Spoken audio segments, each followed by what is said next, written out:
A few months ago, you may have seen a video where I 3D modeled a pellet extruder for a 3D printer, and it is designed, like the name suggests, to 3D print pellets directly instead of 3D printing filaments, like a traditional 3D printer.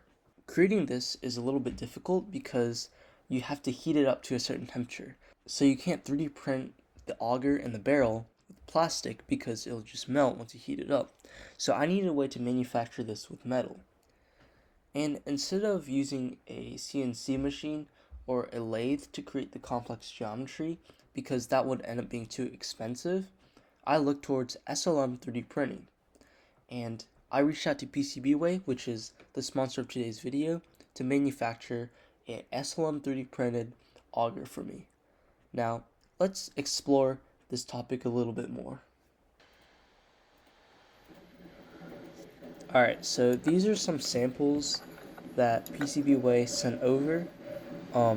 This is from a previous video, some shaft colors, and this is the auger that they manufactured, and the quality is genuinely excellent. The dimensions are quite spot on.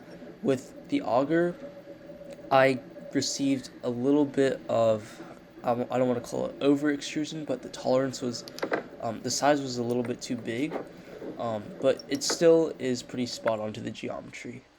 Alright, now I'm going to be sanding it down. So 2 goals here.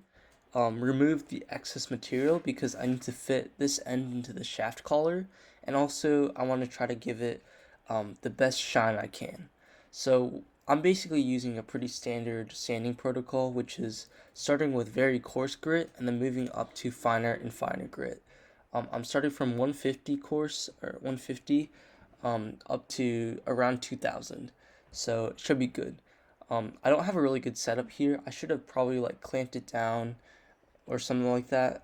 But right now I'm just hand spinning the auger since it's a cylinder and it's kind of hard to maneuver around. I could use like a Dremel, but I don't have one on hand right now. Also, please sponsor me and send one over. But that would make it a lot faster, but obviously I'm just hand sanding it. So I'll speed it up and we'll look at the results now.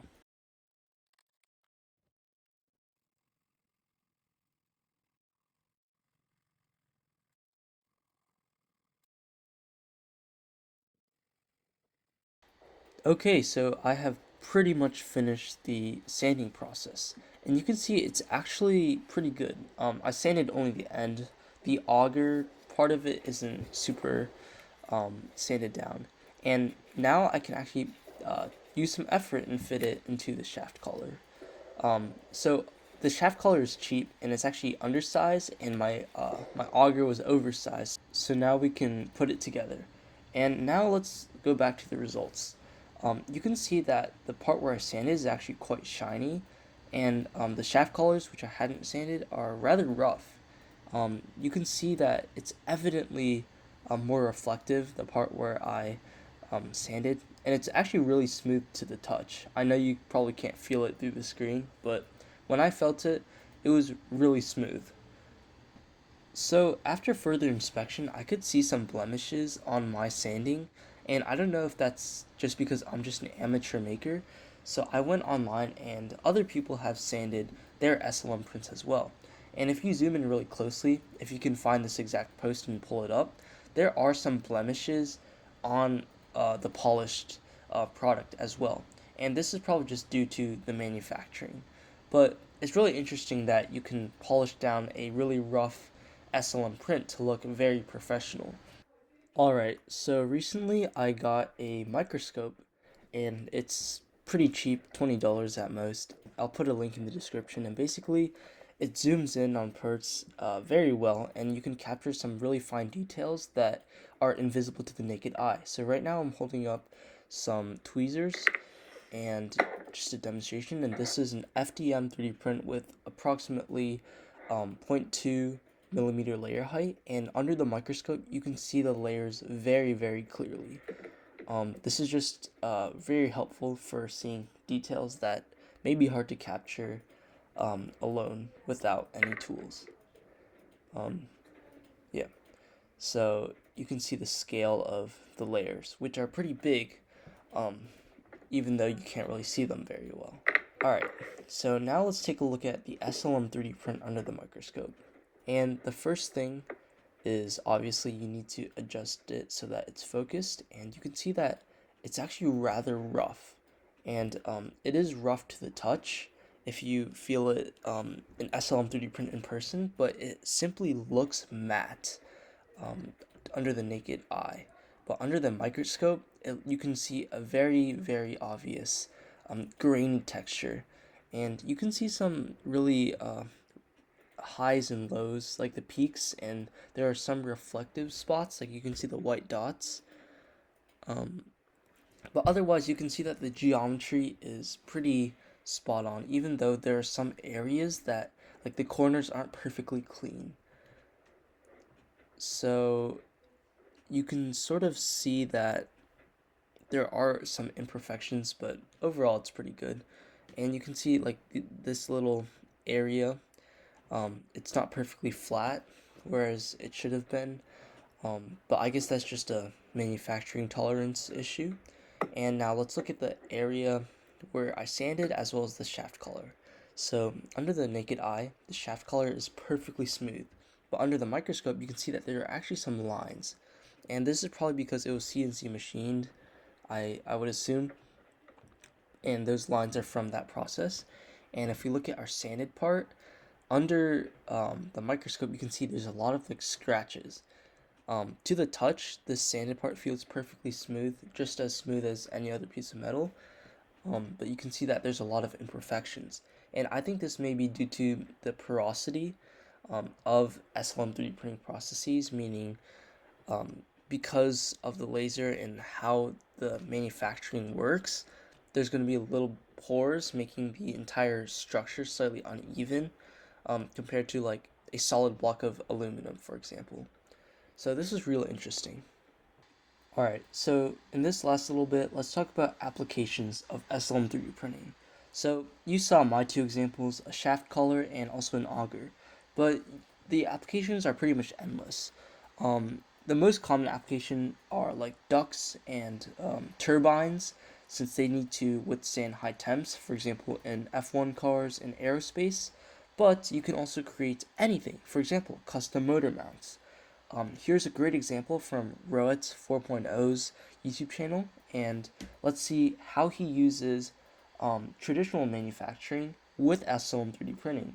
Because I do have an option here. These are the nylon pulleys that are on there, and these are the aluminum ones I have in stock. So a bit more inertia on the machine to get the accelerations probably down a bit, but therefore have way more stability and rigidity in the system. So to put this into numbers, this one is just over 13 grams, and this one weighs in at 36. So it's not threefold, but somewhere in that range. I mean, there are also like 3 screws in here, which are not accounted for. But it is a major increase, especially because most of the weight is out there on the biggest diameter. The other mechanic that could limit our rigidity is if these things actually do twist under load. And I'm pretty sure it will happen with these nylon ones. Alright, now check out how he uses traditional processes to refine this SLM 3D printed part to his desired tolerances. Retap those threads. This is just SLM printed, so it's going to chase them nicely. That way, when we do the diameter of the bore, then we're also cleaning up the bottom of the threads.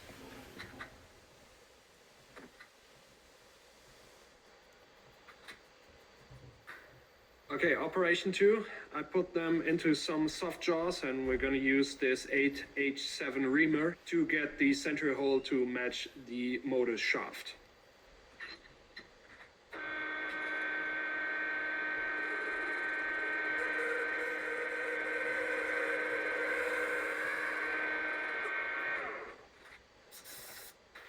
Op 3, I used the color chuck, adapted the raw stock 8H7, and now we're gonna screw this guy on and turn everything concentric to the shaft.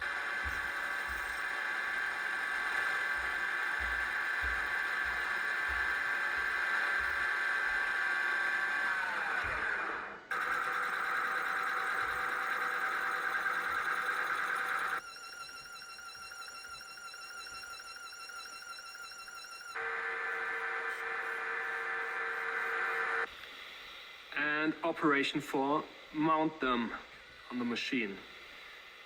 Well, you gotta admit, those look pretty dope, right? I like the look a lot. So, I agree, sir. I also do like the look a lot. I hope you enjoyed this video on SLM 3D printing, and if this helped in any way or was insightful, please feel free to comment down below. And I look at every comment, so there's that. Thank you very much for watching. Again, check out PCB Away with the link in the description, and I hope you have a great day.